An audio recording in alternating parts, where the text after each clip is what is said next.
Okay, let's think about the year 1419 just for a second. It probably sounds like, ancient history, right? Something stuck in the books. But what if it wasn't quite so distant? Hmm. What if things started back then, ripples in the water that are still actually shaping your world today? That's what's so interesting when you really dig into history, isn't it? It's not just a dusty list of facts. It's more like a chain reaction. Shifts, movements, all interconnected. And 1419, well, it was definitely a year where some pretty big shifts really started picking up speed. Okay, right. So let's unpack that. You're with us for this deep dive, looking right into the records from 1419. And our plan isn't to just drown you in dates and names. We want to really get into the key turning points, the big stuff from that year, and figure out why it still resonates. Yeah, we've been looking through some really fascinating accounts from the time. It's almost like getting firsthand reports, It gives you a real sense of what was driving things, what people were thinking as events kicked off. So 1419, where do we start? What's the first big thing we should look at? I think you've got to start with the Hussite Wars erupting in Bohemia. That was dramatic. To really get 1419, you have to understand the buildup.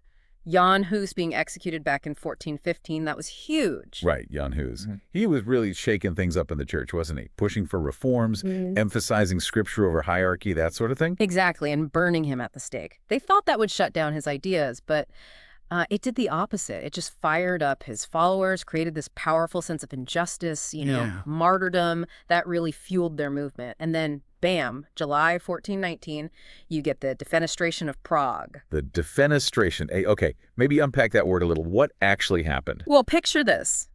Major unrest. Hussite radicals felt like nobody was listening to their demands for change. So they stormed the town hall, and then, in this really shocking act, they threw several Catholic officials right out the windows. Out the windows, seriously. Yeah, threw them out.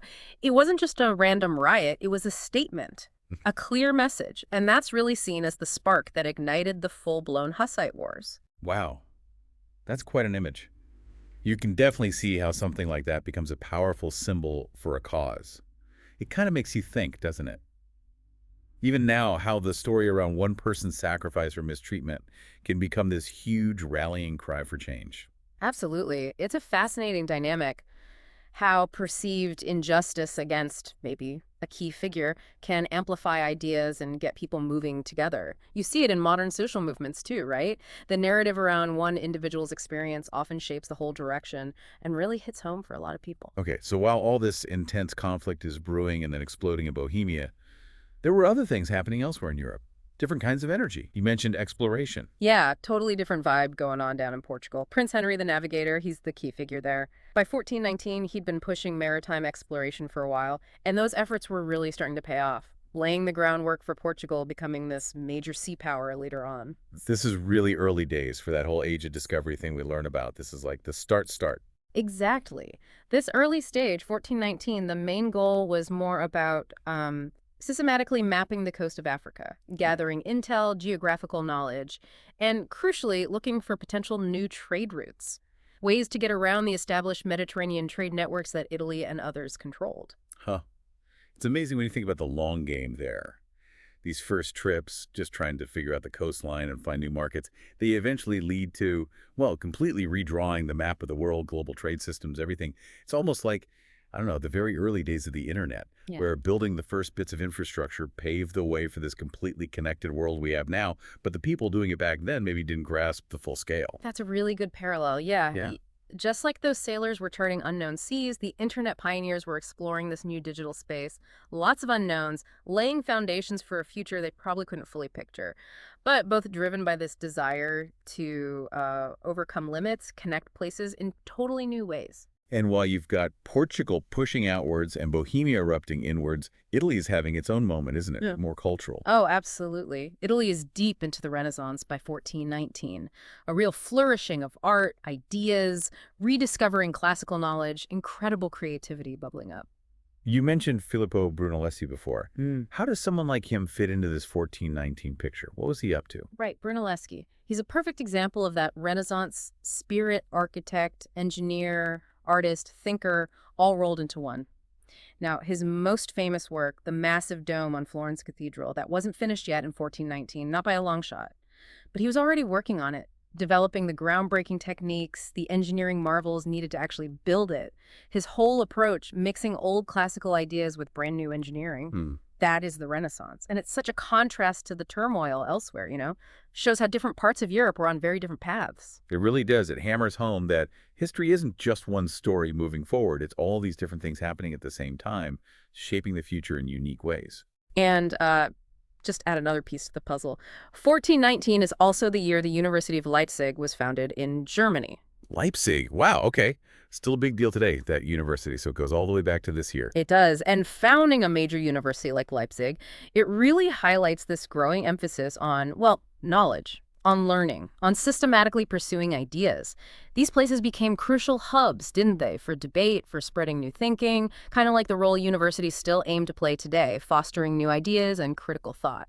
So you've got these new centers of learning popping up, but the overall social structure is still pretty old school. Right. Feudalism. That's a really important point. Yeah, in 1419, feudalism was still very much the dominant system across most of Europe, the whole hierarchy based on land and loyalty. But all these things we've talked about, the religious challenges in Bohemia, the exploration pushing boundaries, the Renaissance buzz, the growth of universities, they were all putting pressure on that old system. You can definitely see the seeds of change being sown, people starting to seek more rights, questioning the old ways.